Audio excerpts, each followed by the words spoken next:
Hello, armies. I'm gonna make a long video today, so buckle up, Buttercup. I'm gonna talk about three things because I'm a triple threat man. I'm gonna talk about old world, I'm gonna talk about AOS, and I'm gonna talk about 40K.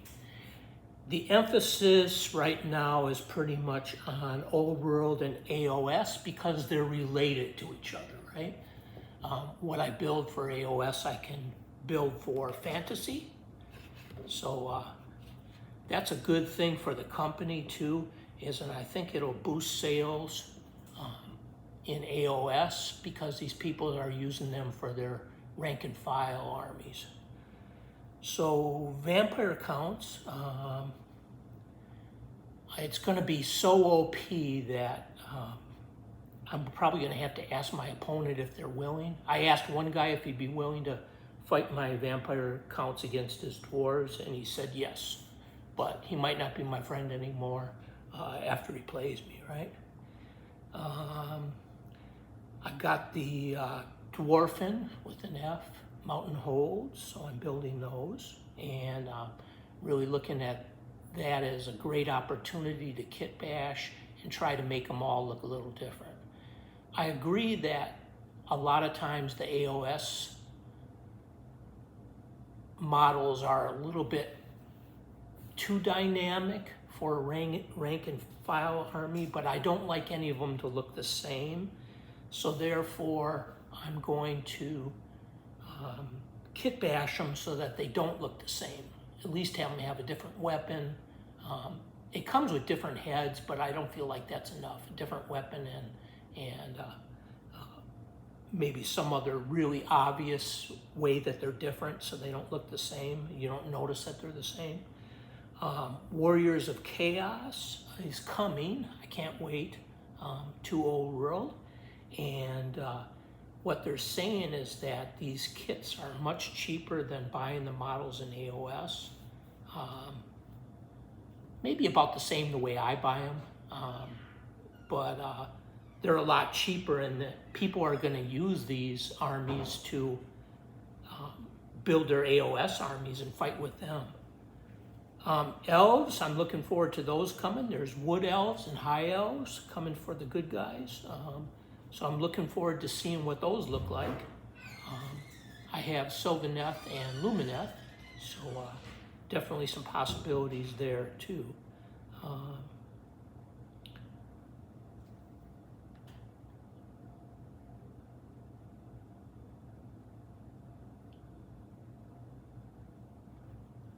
And I agree with what's been said on YouTube that it kind of gets to be a frustrating thing to chase the cards. So if you want to get the cards for Old World, or you want to get the cards for AOS, or the cards for 40K, same thing with the dice. For a while there, it seemed like the dice were really cheap and they weren't selling on eBay. Now that they're selling again, they're very expensive. So I'm probably not going to chase those. And luckily, I have a lot of them, and I think there's a lot of overlap. I think the Night Haunt and the Slaves to Darkness dice and everything that I have will be able to be pretty generally useful. Maybe I have Stormcast Eternals, I can't remember.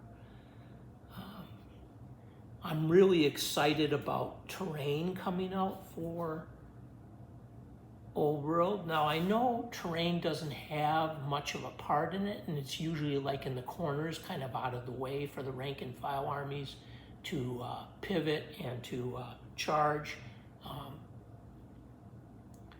But maybe they could make more interesting rules for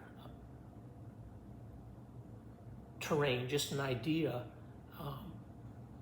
Games Workshop, that would be a really cool thing. And certainly they need more terrain and more rules for AOS.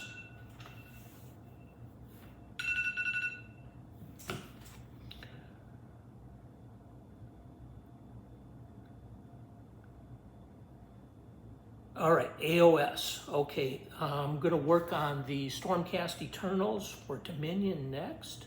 I'm currently working on the Stormcast for 2nd edition. Dominion is 3rd edition. I'm going to finish up the Oryx. I just got the real weenie guys left to do, so that probably won't take me very long. I think there'll be less pieces. Cities of Sigmar, Cursed City, I'm going to finish that up. I like the look of the Spearhead set for Cities of Sigmar, and I just want to put that out there because they call the AOS version of it Spearhead. I think they should call the 40K version of it Gunpoint. So you heard it here first, right? Okay, Scaventide Terrain, got that primed, so that was great. That was really cheap and everything. Now, albeit there's no second floors or anything really interesting, but it's enough to block line of sight.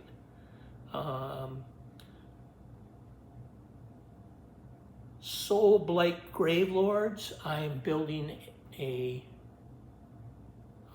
Vampire Counts army, like I've already talked about. The hard part is finding guys seated. So you want a Chaos Lord or a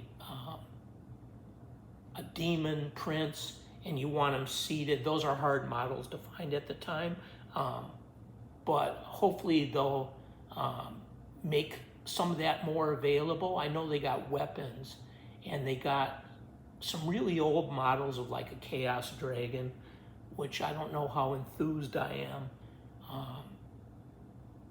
No, I'm talking about, sorry, I changed armies. I'm talking about Warriors of Chaos as far as that goes, that they've shown. And it would be nice to get some more seated guys. Vampire Lords and Necromancers would be what you want for Vampire Counts. Sorry for the confusion.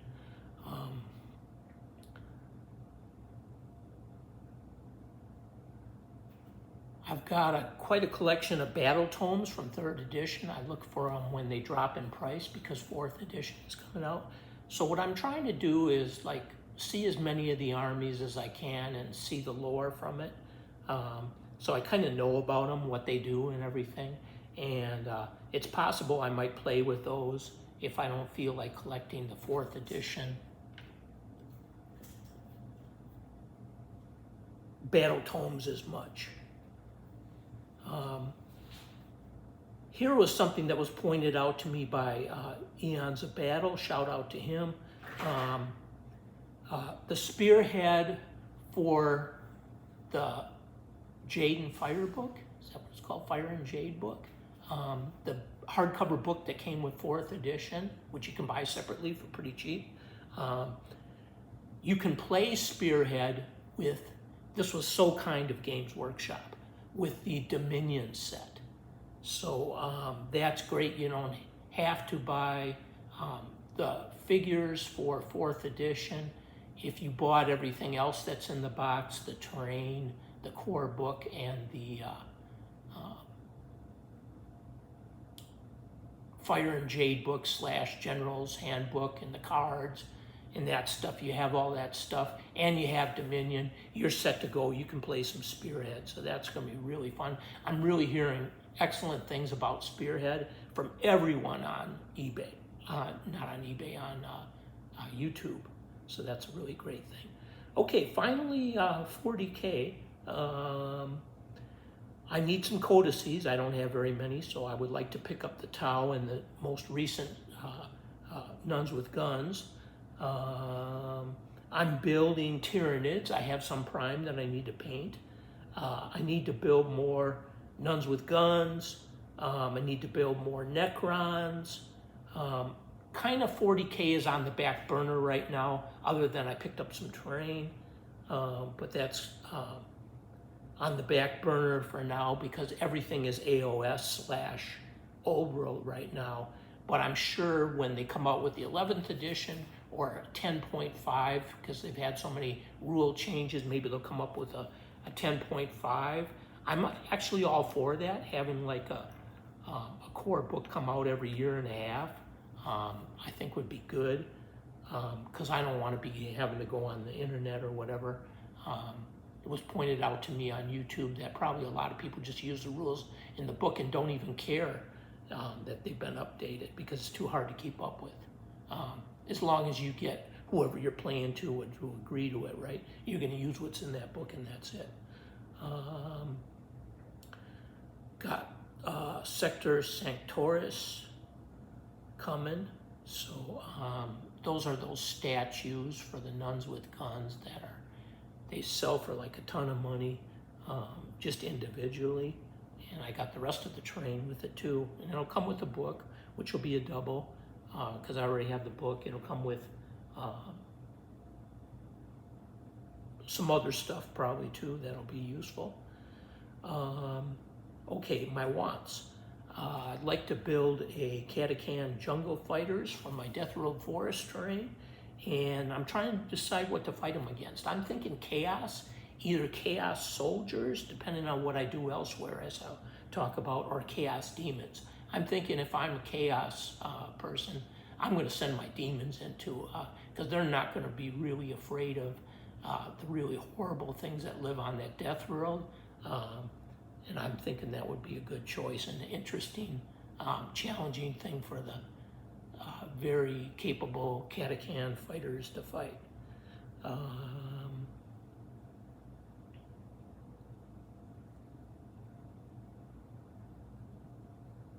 I would like to see from Games Workshop some Necron terrain with floors, something that's actually usable like terrain rather than just scattered terrain. That would be really cool. I don't really expect that for Tyranids. I don't think there'll ever be anything for floors. I think the way that a Tyranid war would go is just on the playing ground, okay? What I'll also have, besides just the playing ground, with some of the 3D printed terrain that I picked up, which I actually saw them using in a White Dwarf magazine, which was crazy to me. That's not even Games Workshop that I'm aware of, unless it's a copy of it, something old that I'm not aware of. But I will also have like the Frontieris terrain in there, but that's not really a floor thing. It's just they're on top of the landing pad, or they're on the ground, or they're behind something. Really, it's not really challenging terrain. Noosh, okay, Pro Acryl Noosh. I'm looking forward to using that. You mix a little bit of acrylic, dark colored acrylic paint with it. I guess you could use light colored as well. And then you let it sit for like 20 minutes or whatever, and then you wipe it off with a cotton cloth, and it gives a nice effect like oil paints. So it's basically a way of making acrylics into oils without having to clean up with turpentine or anything like that. So it's great. That's going to be a huge smash hit.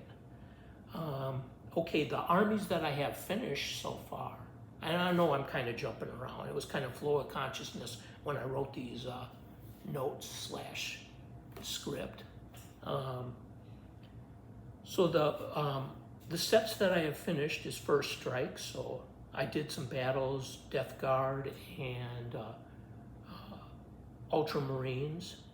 I have the WarCry set, the original one with all the terrain, with the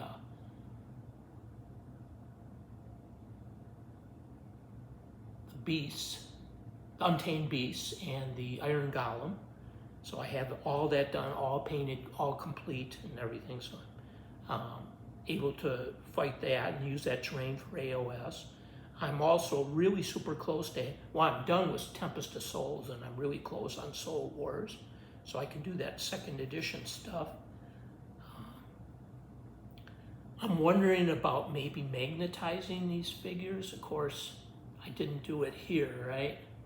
Of course, I don't think I'll use like the Cities of Sigmar anyways in old world, but I'm thinking about magnetizing their feet, and so I can put them on a square base or I can put them on a round base real easy. So let me know in the comments what you think of that, if you've done anything like that, how well it worked out. I appreciate it. Rescuing things on eBay. I'm starting to see a real value in real expensive models that somebody is half built or built and primed. And albeit you're probably going to have to fix them because they're probably going to be broken in shipping or broken before they even got them at an estate sale or whatever. So the advantage, of course, the pro on that is price, right? And getting some old models that you can't even find really. I got these portable containers. I made some videos. I think I called them dust free or something like that, where it's like a MDF box, right? Box, MDF, and it's got a sheet of plexiglass in the front, acrylic, if you will, that just pulls up, and then there's metal shelves in there that you can magnetize your figures to stay stable in those. So that's going to be a really good way to bring, I'm thinking, even some scattered terrain and possibly some even bigger terrain could come to the WarHammer store, the LGS, like that, to allow you to play. Or if you play at someone's house, that would be a good way to do it. And what this allowed me to do by getting those is have more room in my hutch, which I think I showed in my first dust-free video, or maybe possibly my second. I have this hutch with the sliding glass doors and really big pieces of terrain like Imperialis sector and stuff can go in there. The Chelnath runes. And I believe that's about it. So that's only 17 minutes. I thought this would be like an hour. Oh, well, good, because this way people actually watch it. And I don't think I really missed anything. That's what's going on with me. Let me know in the comments what's going on with you. Appreciate you. Thanks, armies.